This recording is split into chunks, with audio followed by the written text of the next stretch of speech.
దాన్ని ఏసీ కార్లో ఎలాగూ తిప్పే ఛాన్స్ లేదు. కనీసం రిక్షా అన్న ఎక్కించగలవా? కలర్ టీవీ కొనుక్కునేంత థాట్ కూడా రావడానికి ఇబ్బంది పడే రేంజ్ నీది. నేల బెంచి వదిలేసి అట్లీస్ట్ రిజర్వ్డ్ క్లాస్ లో నా కూతురికి సినిమా చూపించగల కెపాసిటీ ఉందా నీకు?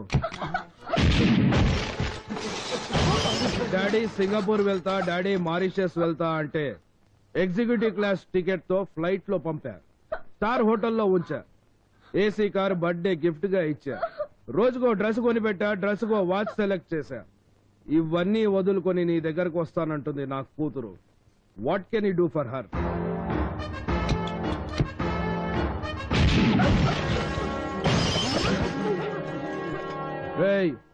ఇప్పుడు నేను కాల్చి పారేసిన షాండ్లియర్స్ ఖరీదు 25 lakhs.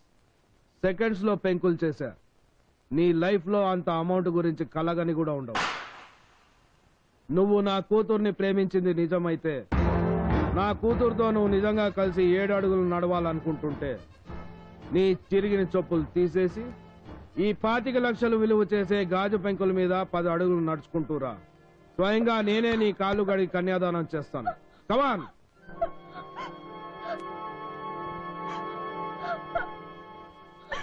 ఏ భయం పుట్టిందా? ప్రేమ పోయిందా?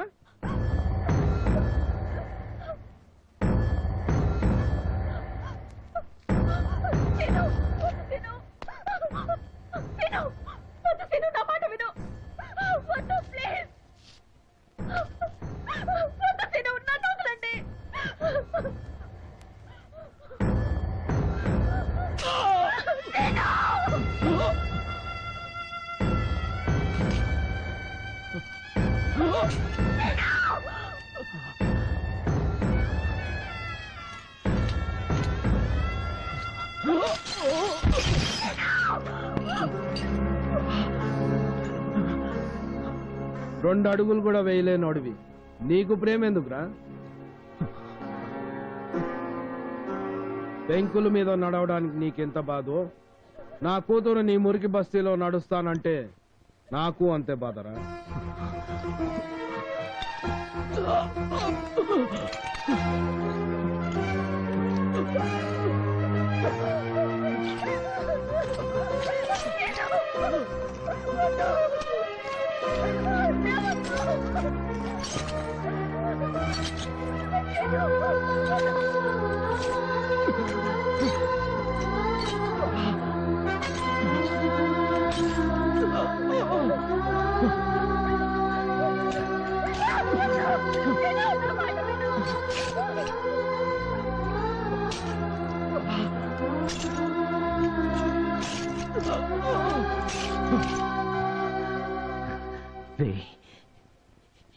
ఏడు అడుగులు కాదు, నా మధు కోసం 7 సముద్రాలు దాటి రమ్మన్నా వస్తాను. నీ పాపిష్టి చేతులతో నా కాళ్ళు కడగన అవసరం లేదు, కానీ కన్యాదానం మాత్రం చెయ్యి. నీ కూతురి చేతిని నా చేతిలో పెట్టు. పెట్రా!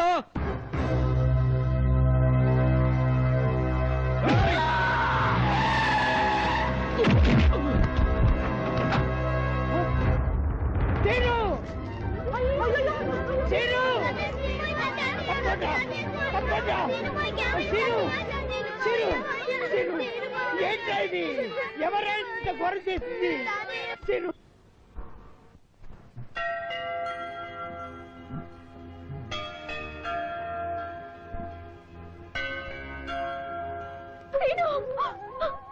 ఎలా ఉంది తాతగారు? జరిగిన దానికి నన్ను క్షమించండి. ఇందులో నీ తప్పేముందమ్మా, అంతా మా కర్మ. లేదు తాతగారు, దీనికంతటికి కారణం నేనే. ఇక నాకు చావైనా బ్రతికైనా సీనుతోనే. తన కోసం అన్ని వదులుకుని వచ్చేశాను. అవును తాతగారు, మా ఇంట్లో వాళ్ళు బలవంతంగా నాకు వేరే పెళ్లి చేయాలని చూస్తున్నారు. అందుకే పారిపోయి వచ్చేశాను. సీను, అరే సీను, నీకోసం ఎవరు వచ్చారో చూడు. మధురా.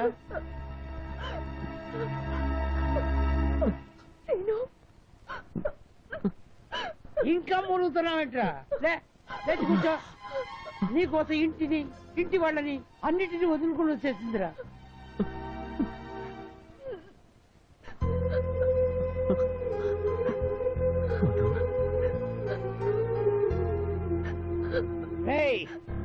వాళ్ళు మనల్ని కొట్టే దెబ్బలు మందు రాస్తే తగ్గిపోతాయిరా. మందేసిన మాయని దెబ్బ కొట్టాలరా వాళ్ళని. వాళ్ళ పరువు మీద పరువు ఉందన్న అహం మీద కొట్టాలరా. మీరిద్దరూ ఎక్కడికైనా దూరంగా వెళ్ళిపోండి. పెళ్లి చేసుకుని పిల్లలు కన్నాకే వాళ్ళు కనపడండి. అప్పుడు చూస్తా వాళ్ళు తల్ల తీసుకొని ఎక్కడ పెట్టుకుంటారో. ఆలోచించగట్టి ధైర్యంగా వెళ్ళండి. నా ఆశీర్వాదం ఆ భగవంతుడి అండదండలు మీకు ఎప్పుడు ఉంటుంది.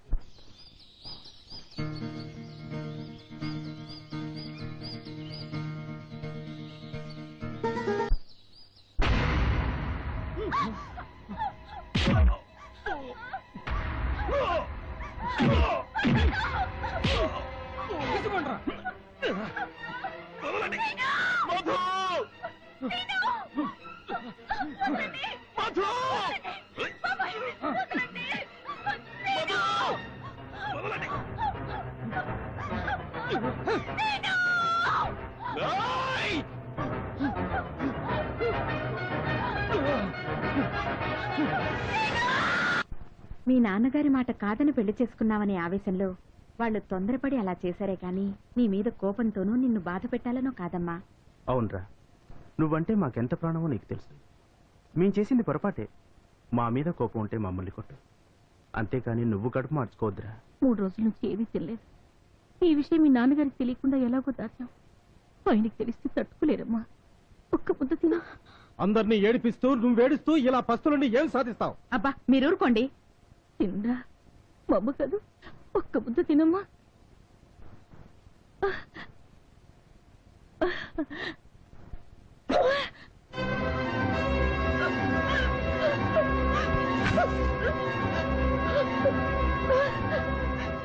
ఎవరైనా అన్నం తినమని బలవంతం చేశారు, నా నోరు కాల్చుకుంటాను.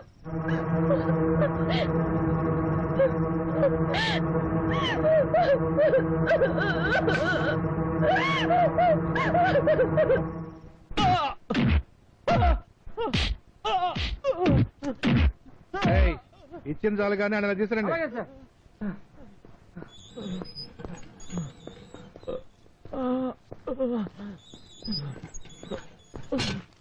అక్కడ చేయలాగి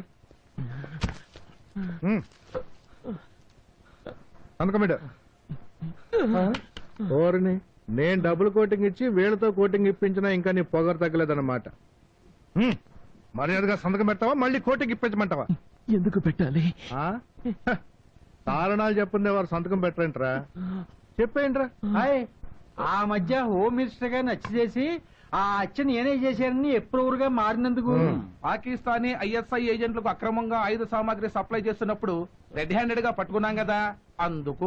చెన్నైలో జయలలిత అరెస్ట్ అయినప్పుడు జరిగిన గొడవల్లో ప్రత్యక్షంగా నీ హ్యాండ్ ఉందని ప్రూవ్ అయినందుకు. కాందహార్ ఎయిర్పోర్ట్ లో హైజాక్ అయిన ఇండియా బోయింగ్ లో ఉన్న ముసుగు హైజాకర్లలో నువ్వు ఒకడు అయినందుకు. చాలా ఇంకా ఏమైనా వివరాలు కావాలా? హరిశ్చంద్ర ప్రసాదరావు గారు అమ్మాయికి బీటేస్తావరా నువ్వు? చేపట్టుకుంటా నువ్వు.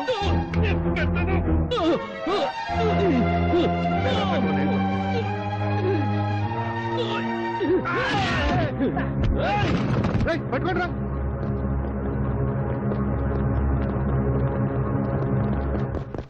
ఇప్పుడు చెప్పండి, మా వాడి మీద ఏం కేసు పెడతారో? కిడ్నాపర్ కేసు పెడతారా, టెర్రరిస్ట్ కేసు పెడతారా, లేక నక్సలైట్ కేసు పెడతారా? చెప్పండి. ఏదైనా కేసు పెట్టాలనుకుంటే నేను పెట్టాలండి.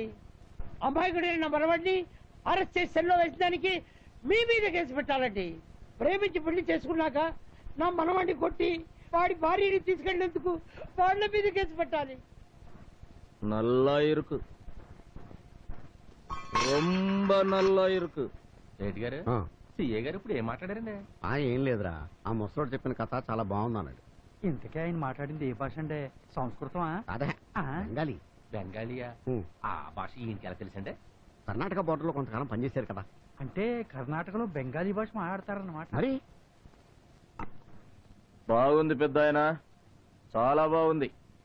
నువ్వు చెప్పిన story same to same, frame to frame ఏ నిర్మాతకైనా చెప్పావనుకో, సినిమా సిల్వర్ జూబ్లీ అంటే నమ్ము. మంచి సెంటిమెంటల్ లవ్ స్టోరీ, ట్విస్టులు కూడా బాగున్నాయి. ఇప్పుడు చెప్పింది కరెక్ట్ కదా అంటారా? హిట్ కదంటున్నాను. కథలు చెప్పుకోవాల్సిన కర్మ అవసరం మాకు లేవు.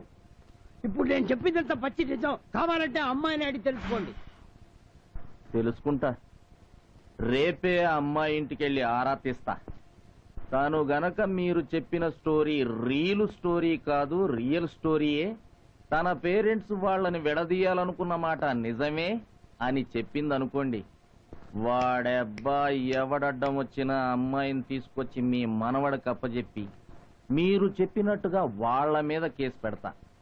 అలా కాకుండా ఈ స్టోరీ ఉత్త హంబక్కు పైరసీ క్యాసెట్ టైపు అని చెప్పిందనుకోండి, మీ ఇద్దరి జాయింట్లు తీసి జాయింట్ గా మీ బాడీలని గోని సంచిలో మూటగట్టి గోదట్లో పడేస్తా. ఓకేనా? ఓకే. ఓకే.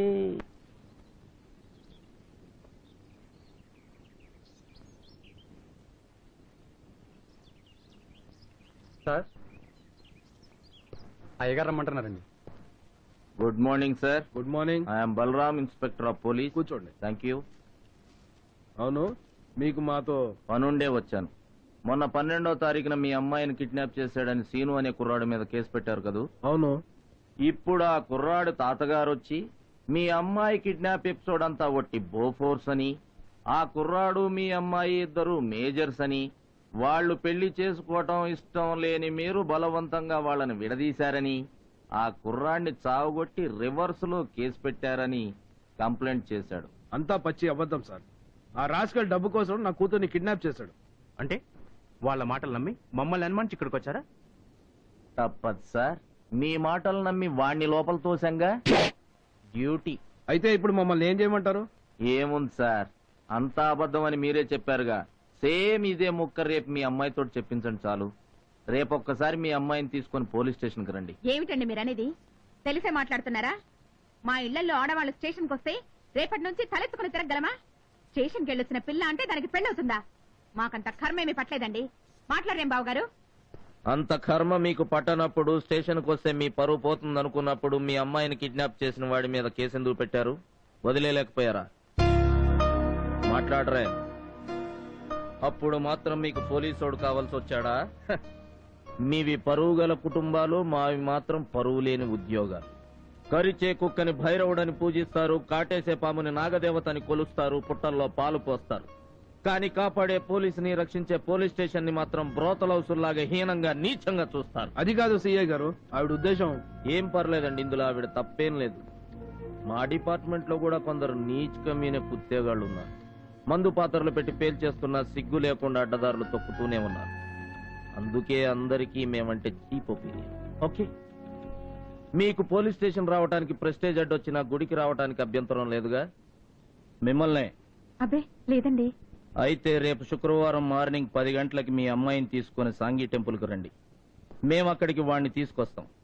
భగవంతుడి ముందు, పెద్దల ముందు, మీ ముందు, మా బ్రోకర్ పోలీసుల ముందు ఆ దేవుడి మీద ఒట్టేసి వాడికి తనకి ఏ సంబంధం లేదని చెప్పమనండి. కోర్టుకు కూడా వెళ్లకుండా కేసు క్లోజ్ చేస్తా. వస్తా. సార్, కాఫీ తీసుకోండి. No thanks. రేపు గుళ్ళో కలుద్దాం. నేను చచ్చినా చెప్పను. ఆ దేవుడు సాక్షిగా నేనమ్మా మేమిద్దరం ఒకటైంది. ఇప్పుడు అదే దేవుడి ముందు అబద్ధం చెప్పడం నాకు చేత కాదు. నువ్వు అలా చెప్పకపోతే నలుగురిలో మీ నాన్నగారి పరువు పోతుంది. నాన్న పరువే కాదు, నా ప్రాణం పోయినా సరే సీనుకి నాకు సంబంధం లేదని నేను చెప్పను. ఏ నాన్నతో నువ్వు కాపురం చేయడం లేదా? పిన్ని వాళ్ళు బాబాయితో సంతోషంగా సంసారాలు చేసుకోవడం లేదా? మీరంతా మీ మొగుళ్ళతో ఆనందంగా కాపురాలు చేసుకుంటున్నప్పుడు నా భర్త దగ్గరికి నేను వెళ్తానంటే తప్పేంటి? అయినా కాపురం చేయకుండా పుట్టింట్లోనే ఉండిపోతానన్న కూతుళ్ళని మందలిచ్చే తల్లిదండ్రులు చూశాను గాని మొగుడు దగ్గరికి వెళ్తానంటే అడ్డు తగిలే వాళ్ళని మిమ్మల్ని చూస్తున్నా. వాడు పెద్ద మైసూర్ మహారాజని. నా భర్త మైసూర్ మహారాజో జైపూర్ యువరాజో కాకపోవచ్చు, కానీ మీ మొగుళ్ళలాగా ప్రేమికులు విడదీసే అక్బర్ చక్రవర్తి మాత్రం కాదు. వాడెవడి కోసమో అయిన వాళ్ళని అంతంత మాటలంటావా? ఇక్కడే కాదు, రేపు గుళ్ళో అందరి ముందు చెప్తాను. నా తండ్రి బాబాయిలు కూతుర్ని మొగుడి నుంచి విడదీసి ఇంకొకరి పక్కలోకి పంపడానికి ప్రయత్నిస్తున్న పక్క బ్రోకర్లని. నా కూతుర్ని చెడగొట్టింది కాక దాన్ని కొడతావటే? ఏం చేసుకుంటావే దాని మీద? చంపేస్తాను నిన్ను, చంపేస్తాను. నిన్ను వదలనే. నీకు తెలీదమ్మా, రేపు గుళ్ళో నువ్వు అందరి ముందు జీవితంలో వాడి ముఖం చూడలేదని వాడి ముఖాన్ని ఉమ్మేసి చెప్తేనేం, చెప్పకపోతేనేం నా పరుగు పోతేనేం. నువ్వు చెప్పదలుచుకుని చెప్తావు కదా అందుకని నేను కొడుతుందా నువ్వు వదలమ్మా మరి కొట్టొద్దు నాన్న. ఇంత ధైర్యమే నీకు? కూర్చునే కొడతావా? చంపేస్తానా నిన్ను నువ్వు అలా చెప్పకపోతే దీన్ని నేను ఎక్కడ నరికి పోగులు పెడతానని భయపడి నేను కొట్టిందమ్మా నువ్వు మాత్రం నీ మనసులో ఉన్న మాట చెప్పమ్మా కానీ దీన్ని మాత్రం వదలను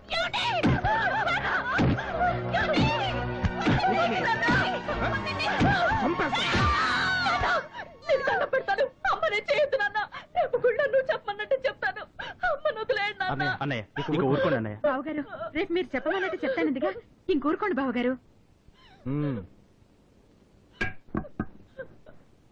నాకు తెలుసురా నీకు నీ తల్లన్నా నా పరువన్నా పంచ ప్రాణాలని రేయ్ రేపు నా కూతురు వాడితో సంబంధానికి నీళ్ళు వదిలేదాకా దీన్ని హాస్పిటల్ తీసుకెళ్లడం కాదు కదా పచ్చి మంచినీళ్ళు కూడా ఇవ్వడానికి వీల్లేదు అర్థమైందా సారీ అమ్మా. నా వల్ల నువ్వు అనవసరంగా దెబ్బలు తిన్నావు. ఇంకెప్పుడు ఇలా జరగనివ్వను. నాన్న చెప్పమన్నట్టే చెప్తానమ్మా.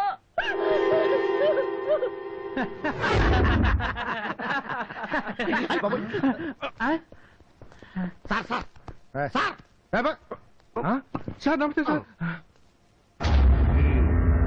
సెల్ తాళాలిచ్చి మీరందరూ సైలెంట్ గా ఓ 10 నిమిషాలు బయటకు వెళ్ళండి. వాడితో మాకు కొంచెం పని ఉంది. సార్ సార్ స్టేషన్ ఇలాంటిది ఏదైనా జరిగితే మా ఉద్యోగాలు పోతాయి సార్ సస్పెన్షనే కాదు ఏకంగా డిస్మిస్ అయిపోతాం సార్ మా సీఏ గారు అసలే మంచాడు కాదు సార్ మ్మ్. మీ ఉద్యోగాలు ఉన్నా ఓడిపోయినా మీరు సర్వీసులో ఉన్నంత కాలం వచ్చే జీతానికి డబ్బులు ఇస్తాం. ఒక్కొక్కడికి ఒక్కొక్క అపార్ట్మెంట్ అరేంజ్ చేస్తాం. కేసు మీ మీదకి రానివ్వం. డెడ్ బాడీని కూడా ఇక్కడ ఉంచాం. వాడే తప్పించుకొని పారిపోయి యాక్సిడెంట్ లో చనిపోయాడని కలరిస్తాం. సరేనా? సరే సార్ సార్ నాకు తెలవక అడుగుతాను ఇవి హరిశ్చంద్ర ప్రసాద్ గారు చేసిన ఏర్పాట్లే కదా మ్మ్. ఊరికే డౌట్ క్లియర్ చేసుకుందామని మ్మ్. నీకెందుకు ఎక్స్ట్రాలు మీరు బయట తీసుకోండి సార్ ఇదిగో సార్ తాళాలు మేము బయట ఉంటాం సార్ మ్మ్.